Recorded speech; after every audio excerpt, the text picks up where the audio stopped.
Halo semua, kali ini kita akan membahas materi tentang teori linguistik strukturalisme. Sebelum strukturalisme, linguistik didominasi oleh studi historis.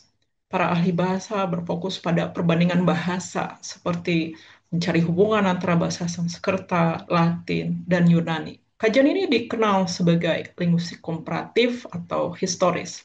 Saussure melihat kelemahan pendekatan ini. Kita tidak bisa memahami hakikat bahasa hanya dari sejarahnya. Ia menekankan perlunya linguistik sinkronis, yaitu mempelajari bahasa pada suatu titik waktu tertentu. Misalnya, bahasa Indonesia pada tahun 2025.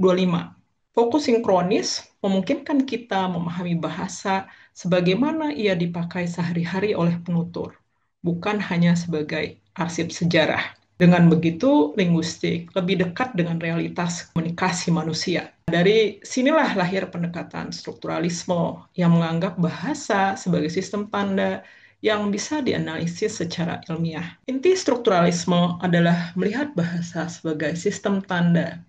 Bahasa merupakan sistem, artinya setiap unsur bahasa, baik itu fonem, morfem, kata, kalimat, hanya bermakna sejauh hubungannya dengan unsur lain, seperti papan catur. Nah, bidak itu hanya bermakna dalam hubungannya dengan pion, raja, atau benteng.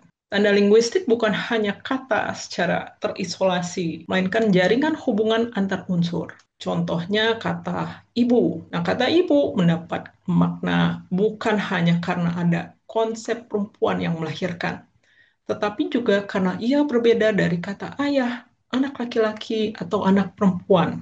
Dengan kata lain, arti lahir dari relasi dalam sistem, bukan dari kata itu sendiri. Kata ibu hanya bermakna karena berbeda dengan bapak, anak laki-laki, atau anak perempuan. Inilah yang disebut Saussure sebagai value atau nilai.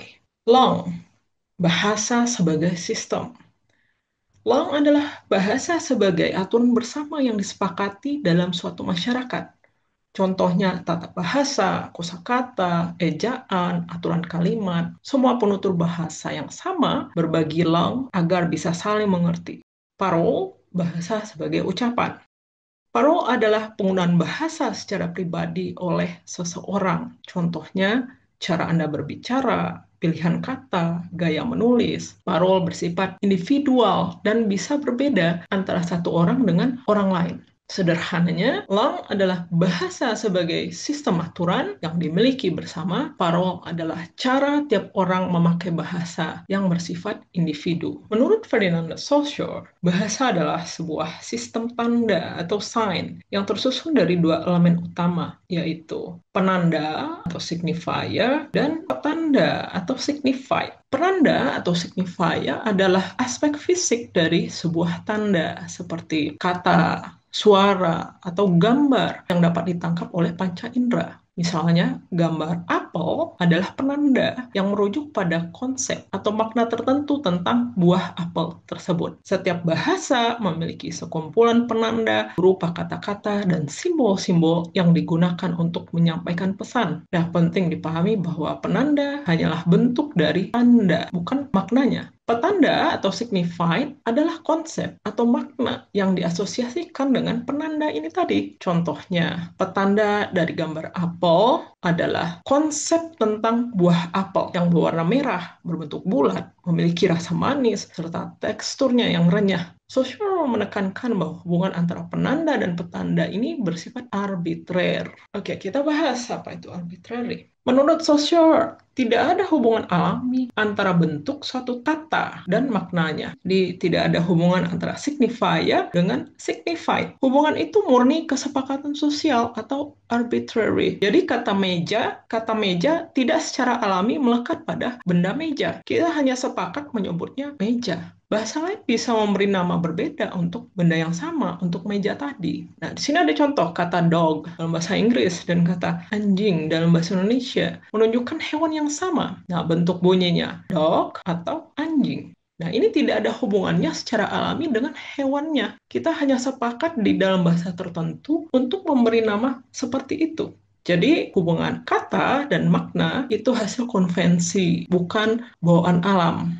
Mari kita analisis rambu lalu lintas stop. Signifier atau penanda adalah bentuk fisik dari tanda. Nah, dalam hal ini penandanya adalah papan berwarna merah dengan tulisan stop di tengahnya. Nah, bentuk, warna, dan tulisan ini adalah elemen visual yang dapat dilihat langsung oleh pengendara. Signified atau pertanda adalah makna atau konsep yang kita pahami ketika melihat tanda tersebut. Pada contoh ini, maknanya adalah instruksi untuk menghentikan kendaraan di titik tertentu. Petanda ini hadir di pikiran kita secara otomatis saat kita melihat rambu tersebut karena ada kesepakatan sosial tentang arti rambu lalu lintas. Nah, contoh ini menunjukkan bagaimana tanda bekerja dalam kehidupan sehari-hari. Tanpa perlu membaca penjelasan panjang, pengendara langsung mengerti ya apa yang disampaikan dari rambu tersebut. Inilah yang membuktikan bahwa sistem tanda efektif menyampaikan makna secara cepat dan efisien. Social menekankan bahwa nilai tanda atau value muncul dari perbedaan. Nah, kata domba hanya bermakna karena berbeda dari kucing, sapi, anjing, dan sebagainya. Jika hanya ada satu kata, ia tidak akan punya makna. Kalau tidak ada oposisi ini, kita sulit memahami makna. Jadi, bahasa bekerja dengan sistem oposisi atau perbedaan. Sosial juga membedakan pendekatan. Dia membedakan ada pendekatan sinkronis dan diakronis. Nah, sinkroni adalah pendekatan yang mempelajari bahasa pada satu titik waktu tertentu. Fokusnya adalah melihat struktur bahasa secara statis, ya seolah-olah waktu dibukukan. Nah, sehingga kita bisa melihat hubungan antar unsur bahasa pada masa itu. Nah, contohnya menganalisis tata bahasa Indonesia pada tahun 2025 tanpa membahas bagaimana bahasa tersebut berevolusi di masa lalu. Nah, diakronis ini adalah pendekatan yang mempelajari perkembangan bahasa dari waktu ke waktu. Fokusnya adalah perubahan dan evolusi bahasa.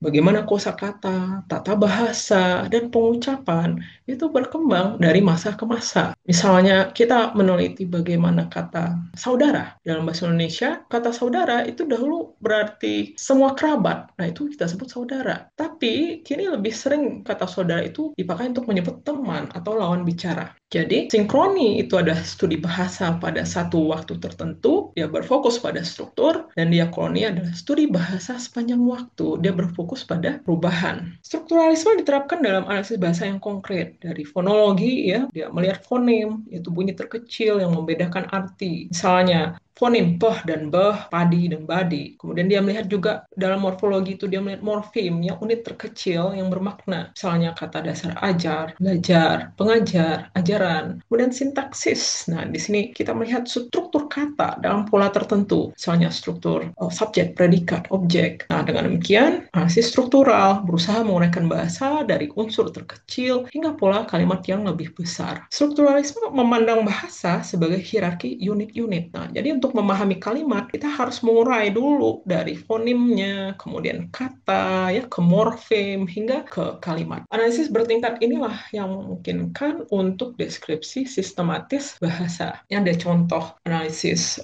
fonim dalam bahasa Indonesia. Analisis fonim itu dilakukan dengan mencari pasangan minimal atau minimal pairs, yaitu dua kata yang berbeda hanya pada satu bunyi, satu fonim, tetapi memiliki arti berbeda. Nah, mari kita lihat contoh pertama, kata kalah dan galah. Nah, bedanya hanya pada bunyi awalnya keh dan geh, ya. Lalu maknanya pun jadi berbeda. Maka keh dan geh adalah dua fonim yang berbeda dalam bahasa tersebut. Kemudian kedua, ada kata lupa dan rupa. Bedanya hanya pada bunyi pertama, L dan R. Pergantian bunyi ini membuat artinya pun berubah. Itu artinya L dan R adalah fonim yang berbeda dalam bahasa tersebut. Yang ketiga itu kata cakar dan cagar. Nah, lagi-lagi bunyi awalnya berbeda, ya, bunyinya berbeda, keh dan geh, dan artinya pun berbeda. Nah, ini memperkuat bahwa keh dan geh memang fonim yang berbeda dalam bahasa tersebut. Nah, jadi fonim adalah unit bunyi terkecil yang mampu membedakan makna. Nah, selama perubahan satu fonim ini menimbulkan perubahan arti kata, maka fonim tersebut, ya, bunyi tersebut dianggap sebagai fonim. Nah, ini adalah prinsip dasar analisis fonologi struktural. Kita tidak berasumsi asumsi dari tulisan atau intuisi, melainkan kita punya bukti distribusional dan fungsional di dalam data bahasa itu sendiri. Kemudian kita lihat contoh analisis morfem. Pertama, kata tulis, ya, dari satu akar kata tulis kita bisa membentuk melalui afiksasi, kita bisa membentuk menulis, kegiatan menulis, penulis, orang yang menulis, dan tulisan, hasil menulis. Analisis struktural melihat bagaimana setiap afiks, menambah fungsi dan makna yang berbeda. Nah, tapi semuanya tetap berpusat pada makna dasar, yaitu tulis. Yang kedua, kata ajar. Nah, dari kata ajar kita dapat kata belajar, itu kegiatan memperoleh pengetahuan, pengajar, orang yang mengajar, pelajaran, materi yang diajarkan, hingga pembelajaran, proses belajar secara sistematis. Nah, setiap bentuk itu bukan sembarangan kreativitas, melainkan mengikuti aturan distribusi morfem dalam bahasa Indonesia. Kemudian ketiga, kata main. Nah, dari kata dasar ini lahirlah kata bermain, melakukan aktivitas. Permainan, hasil atau jenis kegiatan bermain. Dan pemain, orang yang melakukan kegiatan bermain. Nah, lagi-lagi, afiksasi menghasilkan variasi makna yang konsisten dan teratur. Strukturalisme menjadi fondasi utama linguistik abad ke-20. Chomsky mengembangkan teori generatif sebagai respon terhadap keterbatasan strukturalisme. Halliday mengembangkan linguistik fungsional yang menekankan fungsi sosial bahasa. Roland Barthes, Claude Lévi-Strauss, dan tokoh-tokoh lainnya mengembangkan semiotika dan antropologi struktural. Di luar linguistik, strukturalisme berpengaruh besar pada studi sastra, kritik budaya, hingga filsafat. Nah, sampai sekarang metode strukturalisme ini masih sangat relevan. Misalnya dalam proyek dokumentasi bahasa minoritas, kita harus mulai dari deskripsi fonem, morfem, dan pola kalimat sebelum bisa menganalisis aspek lain. Nah, strukturalisme juga menjadi dasar metodologi penelitian linguistik. Hampir semua penelitian bahasa masih dimulai dari analisis struktural sebelum menuju analisis makna atau fungsi. Jadi, strukturalisme ini sangat-sangat berjasa dalam bidang linguistik dan masih relevan sampai sekarang, dan hari ini pun kita masih bisa menggunakan strukturalisme untuk menganalisis data bahasa. Itu saja untuk materi kali ini. Terima kasih.